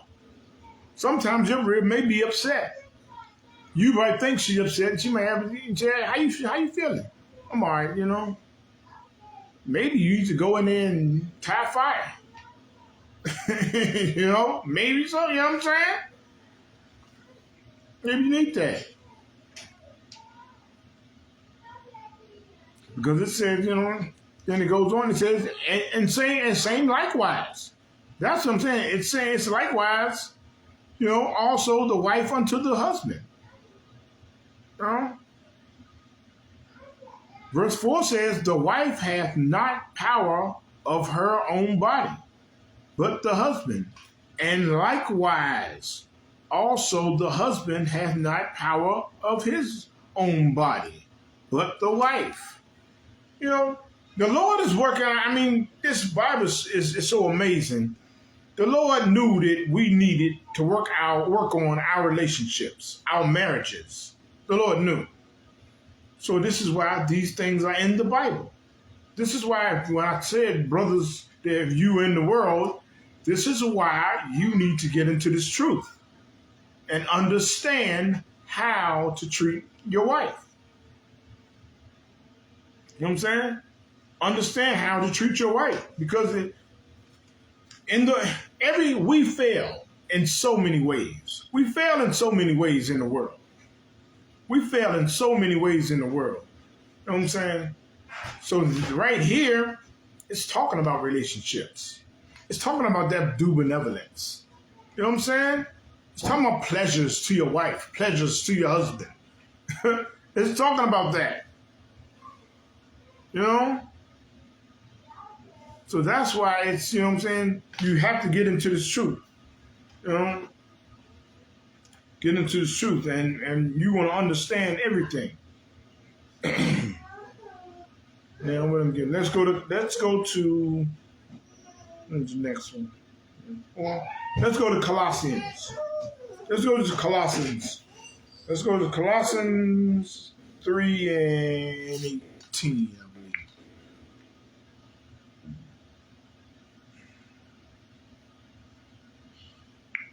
Colossians 3:18.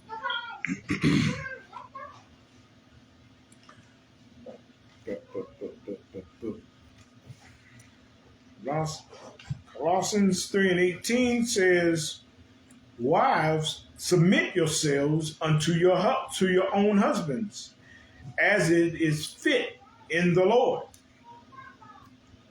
As it is fit in the Lord. Now, submit. What's the definition to submit? The definition to submit is accept or yield, select or yield to a superior force or to authority or will of another person. You know, submit. So 18 said, "Wives, submit yourselves unto your own husbands, as it is fit in the Lord." You know, husbands, love your wives and be not bitter against her. Against Salakia. Be not bitter against them. Man, that's just so heavy right there. You know what I'm saying? It's telling the wives to submit, you know, to submit to the husbands, you know, and that's what the Lord wants you to do. But it's telling the husbands, love your wives and be not bitter against them. And see, that's what I get. A lot of times, so much, I mean, come on. A lot of times when I'm counseling a couple, I get that. I get that a lot. Husbands being bitter against their wives. You know? Like I said once before, I had to tell a brother, hey, you got to stop that stuff. You know? Because, I mean, come on, don't be bitter. Don't be bitter unto her. It's telling you right there. That means like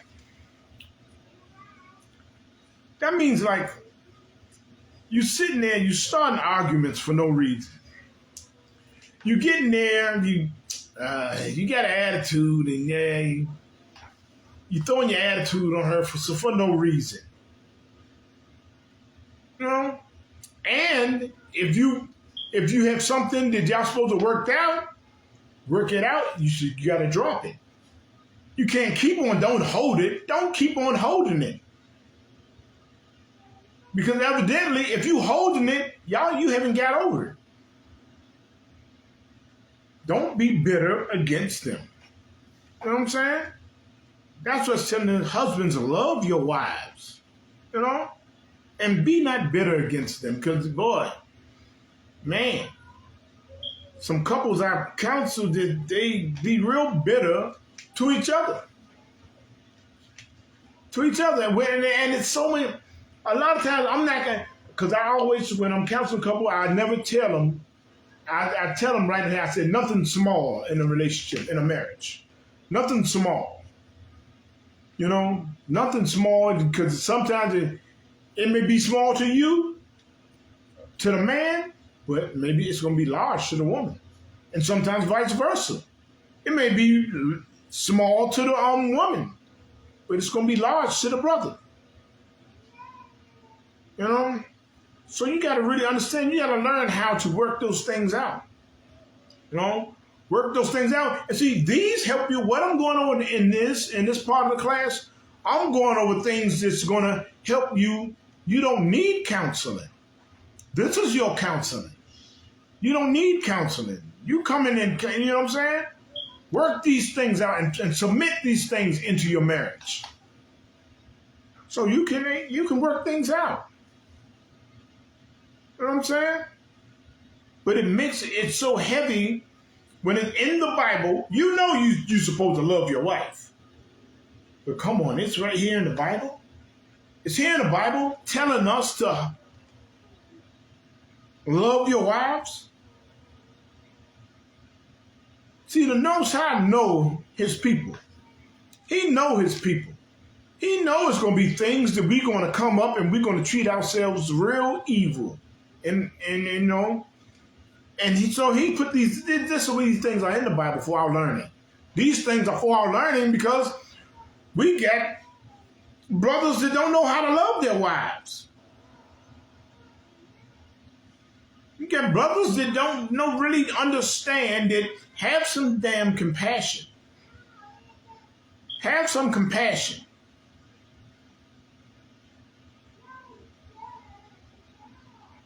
I mean, you got brothers that, brothers that sleep in the bed, and what I'm trying to say, to send somebody else to pick his wife up when he could have picked them up. You know, when he wasn't doing nothing but sitting at home. And come on. These things happen in marriages. And they shouldn't happen. If you're Black, Hispanic, or Native Indian in Israel, it shouldn't happen. You shouldn't have to catch an attitude when she does something. Or when he does something. You know? In a marriage, things go both ways. Things go both ways. You know? Things go both ways, but you got to really understand it. Come on, man. That wife, she's a weaker vessel. She's a weaker vessel, and you're gonna have to really work on things and work your problems out. Work your problems out without counsel. What I'm saying, without counsel, you know. See, sometimes it's not like, and don't never think this. Like I said, when I said never think this, it's a small thing in a marriage.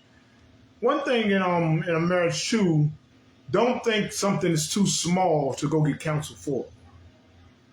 You can go counsel for everything. You know, if you think it's small, you can still go get counsel for it. You know, because that small thing can turn to something big. And the brother that's counseling you, he can tell you where that small thing you talking about turned into something big. You know?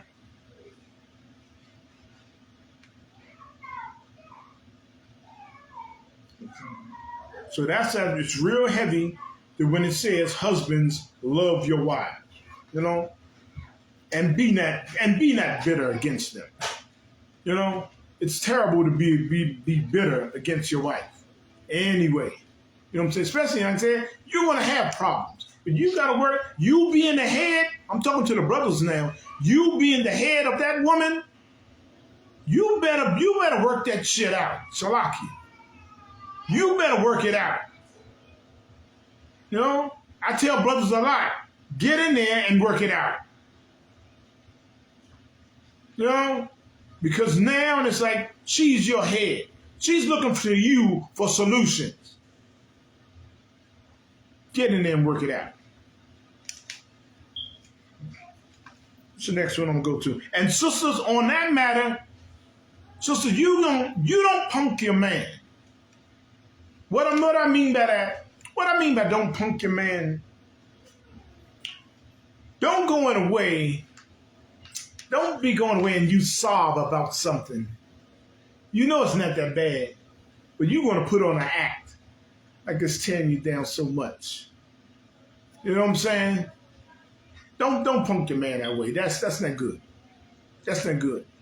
Don't do an acting job. What I'm trying to say. You know what I'm saying? Don't do that. And now let's go to Exodus. Let's go to Exodus 21 and 10. This is the big one right here.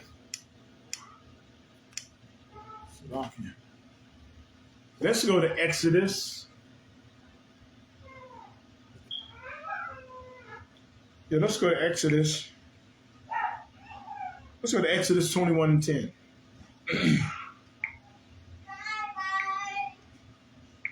Exodus 21 and 10. This is the big one about multiple wives. This is a big one. If he take, now this is about a man, if he take another wife, then it's lawful. Everybody knows it's lawful.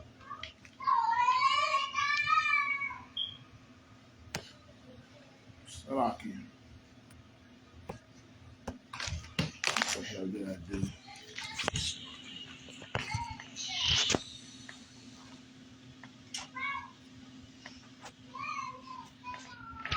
All right, Salakia for that. And this is a big one.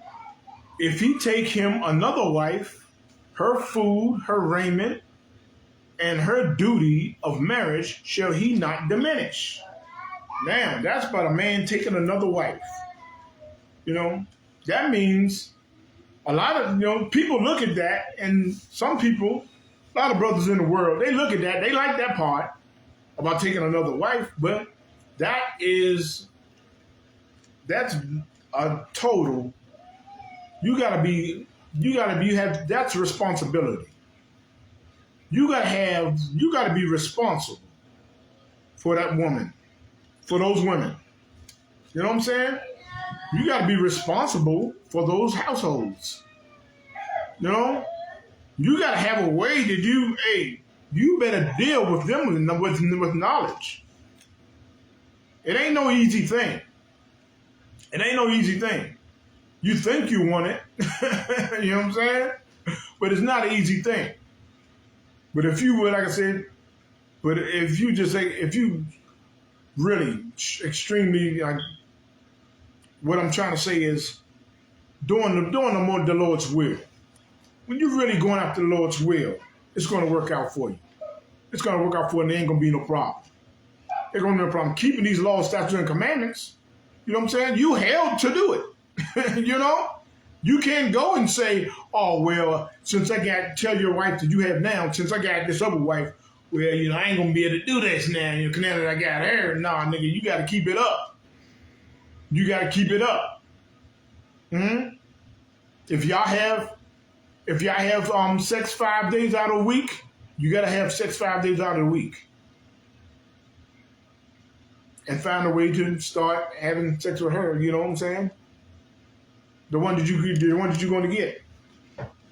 You know? Whatever you do, you know what I'm saying? Nothing's going to diminish. You're not going to stop. You're going to keep it going on doing it. You know? So always think about that before you jump into it. That's what I always tell people. I always tell brothers, you know? And like Captain Tazariak said, he brought up one heavy point one time. He said that some brothers shouldn't have no wife. Because the way they treat that one.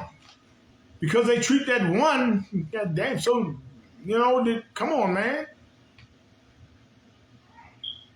Come on, man, you got to do better than that. Because why? She can't go and get another husband. She only have you. She submitted herself to you. She can't go get another husband. She can't do it. You know? But you can get another wife. So that's why you gotta deal with her with knowledge. You know what I'm saying? Do not treat her in a bitter manner. Don't treat her so damn evil. You know what I'm saying? If you can't divide your time up and your time, to divide your time between your two wives, then don't go get another one. Don't do it. You're not obligated to do it. You know, I mean, you're not supposed to do it. You know? Don't do it. Don't do it at all. You know? Sometimes brothers come to me and ask me about it. You know? Asking me about, you know, brothers have different type of problems, you know? Different type of ways that it would ruin his marriage with the first woman if he go with the second woman, you know? So I have to break it down to him, you know? Break things down to him that you're going to have to divide your time and this and that and do this and that, and you got to really ask yourself, are you really ready for it? You know? You gotta really understand that. You gotta understand that. You know? And it's not gonna be, and you gotta love those women. You gotta love those women like that scripture said. Don't be bitter to them. That scripture is telling you that make sure you don't be bitter with them when it says love your wives. You know? And be that bitter to them. It's telling you that, hey, you gotta treat them right. Treat them right. You know, it's all lawful what you're doing, but you damn sure better treat them right. Because General Sharma always had a analogy. He's always said that when Christ passing out those crowns, and if he get to you and pass you up, that's going to be a sad day. He go right on top of your head and pass you up, you know. And I think about that.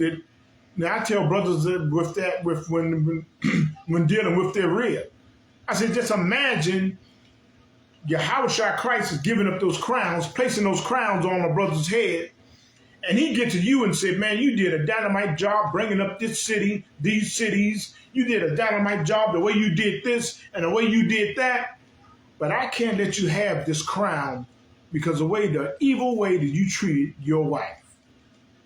The evil way you treat your wife was terrible. So I can't place this crown on your head because you were awful the way you treated your wife. Boy, that would be terrible, wouldn't it? Wouldn't it? That's what brothers, but like we are sons of Zion, they are daughters of Zion. You got to get with it. You know what I'm saying? You know, this Bible is, I mean, it's our Constitution. It's all about us.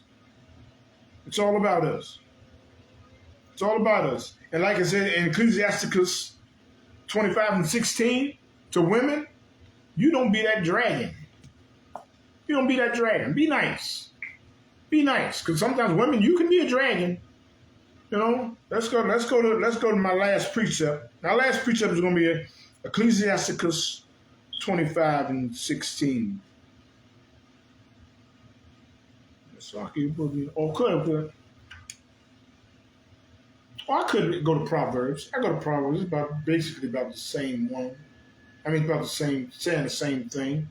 Go to Proverbs 21:9.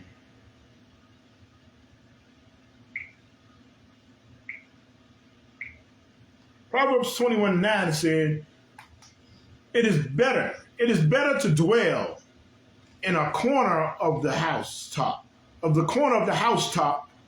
than with a brawling woman in a wide house. Good Lord. A brawling woman. What is a brawling woman? A brawling woman is one who likes to fight all the time.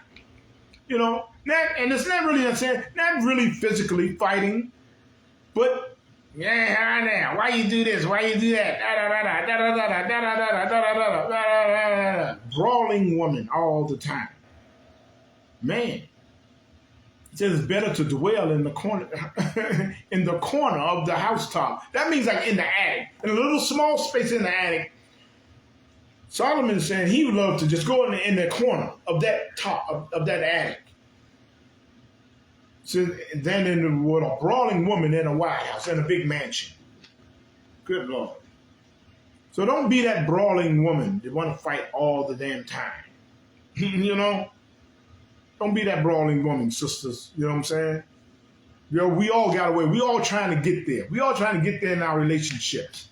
You know? And sorry about I say in our marriages, because I can't use that. Sometimes, a lot of times when I'm counseling different people, you know, it's not in the truth, you know. Say like relationships, you know, but really it's marriages.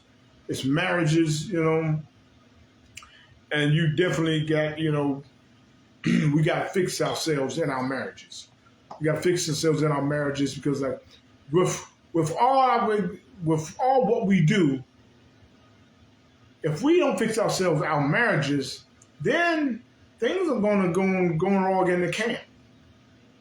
You know, things are going to go wrong with you, like doing your job in the school. Things can go wrong, you know what I'm saying? So we got to fix our marriages. We definitely have to fix our marriages. You know? And the call will come with, you know, brothers, you're going to have to love those wives. Really, like, hey, be there, you know, treat those wives like Christ said. Treat them like that. You know? And woman, you can't be a dragon. You know, that's it. Like that's it. You know what I'm saying? We just got to work on our marriages. You know what I'm saying? Work things out. And it all can be done. It's going to be done. It's going to be done. You better get with it. You know what I'm saying? It's going to be done. You know? With that, I'm going to close this class. We got an Isupk out of 1 West 125th Street, Harlem, New York. Under Commanding General Yahawadah. Rule for new brother and sister. When a new brother and sister comes into the school, they are off limits for 6 months. They are here to share themselves with the world. If they need transportation, the teacher will arrange it. They are to be saluted only. After 6 months, if a brother or sister has interest in a particular person, he or she must get permission from the head to court for a period of 6 months. After 6 months, they will be permitted to marry. Tithes, which is a commandment. Numbers 18 and 21. Okay, come on. Tithes, Numbers 18 and 21. And Malachi 3 and 8 through 10. Mayashua, which means 10th in Hebrew.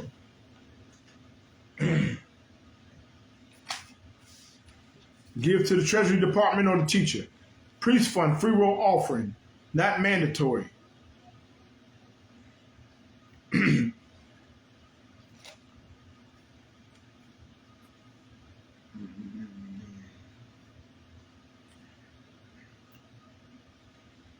Check your school and check the school in your zone or askuk.com for every upcoming holy convocation. If a brother wants to be the trooper in the school, to start wearing all black. Shirt, pants, boots, and headpiece. With that, I'm telling Majum, I'm going to salute everybody out.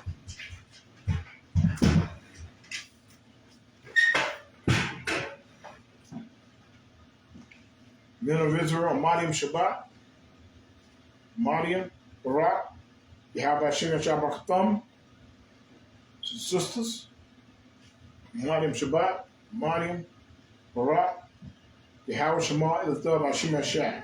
Shalom, Israel.